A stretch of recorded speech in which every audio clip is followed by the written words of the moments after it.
Sound check 1, 2, 3, 4, 5, 6, 7, 8, 9, 10. Okay pa batang tanan? Ano ako mga friends, shout out kay Aubrey May Helia. Complete name, oy, para complete yun ang shout out. O kay Lorraine Joy Gloria Tigas. Nga, more vlogs pa daw niya. Kanang, sa una pa daw unta dapat ko nag-start o vlog kay. Sa una pa magud ko samok kaayo nga taong dagang kay istorya. Nga anak pa si Lorraine kay. Partida daw, di pa gid daw kay kundi bagagnaong ni kanya akong ginahimo karon kay mas baga pa gid ako naong sa una. And even kay Carl, ako ang former student nga teacher na karon, shout out pud sa imo. Kay di gid siya motuo nga introvert and shy ko. And mo na siya nga kani nga vlog magpamatuod nga tama mo. Kinsa bang mag-vlog na magligid-ligid di anhi. But anyway, di ka pwede ko sa akong kinabuhi kanang nga or pila pa lang gani ko ka oras nga gi-feel na ko ang Monday kay gikapoy na ko og taman. Murag wala pa siguro nakaabti og alas 10 sa buntag kay nag-init na ako ang ulo.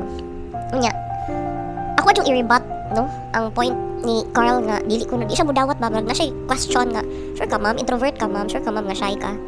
Well, of course, ang profession ako before o karon, it does not really show na introvert or shy ko kay syempre ang requirement sa ako ang profession karon kay kailangan mo tabi, kailangan mo explain, kailangan mo istorya. But sa tinuod lang kay shy jud ko og introvert ko. Define and explain. 5 points. Shy ko in a sense nga wala man ko nagpatakag wara-wara og sayaw-sayaw dito sa gawas. Pero nagwara-wara ko karon diri sa vlog while naghigda. Diba? Ana ra akong level of shy. Makita ba akong ulo? Basig putol akong ulo. Di ko kaklaro. Anyway. So mao to siya niya. Introvert ko in a sense nga dili medyo ko ganahan maki-istorya og mga tao nga dili nako feel. Kaya ang definition man gud sa introvert or introversion is maluya ka kung daghang tao. Yeah, mas makakuha kag strength if you are alone. And that's why happy kay ko diri sa kuang space or sa kuang nook karon. Kung asa man ko karon, I will not tell you. Because here, I can really focus. It's just that, my work also requires me to talk to people. Mao na, maluya po ko. So, as to the idea na, sure jud ka, shy ba ka, or introvert ba ka? Of course, kailangan ako siya explain, kaya di man mumutuo. Dili man ko defensive, but di man gud mumutuo. Sa mukha ko. O dyan yung shy sense.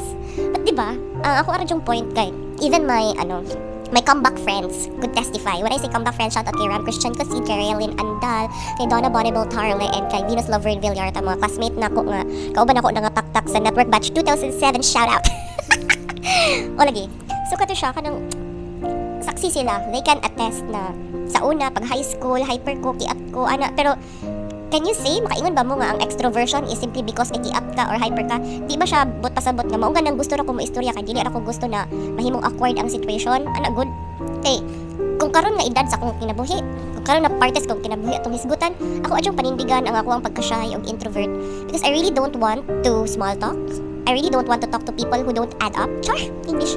Pero bitaw ka nang murag if ang imuhang presence o kung ato ang communication kay dili siya makadugang sa kaayuhan sa kalibutan ug sa ako ang kinabuhi, I'd rather not talk to you. Inaana akong level of introversion.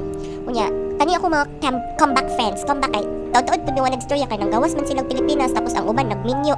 Tapos karon na pud mi naka-feel ba nga, oy nice mag-rekindle sa ato ang friendship. So murag karon jud na mo nahisgutan in detail. Check my other video kay na dito mi nag-istoryahan ay about 30s something mga realizations.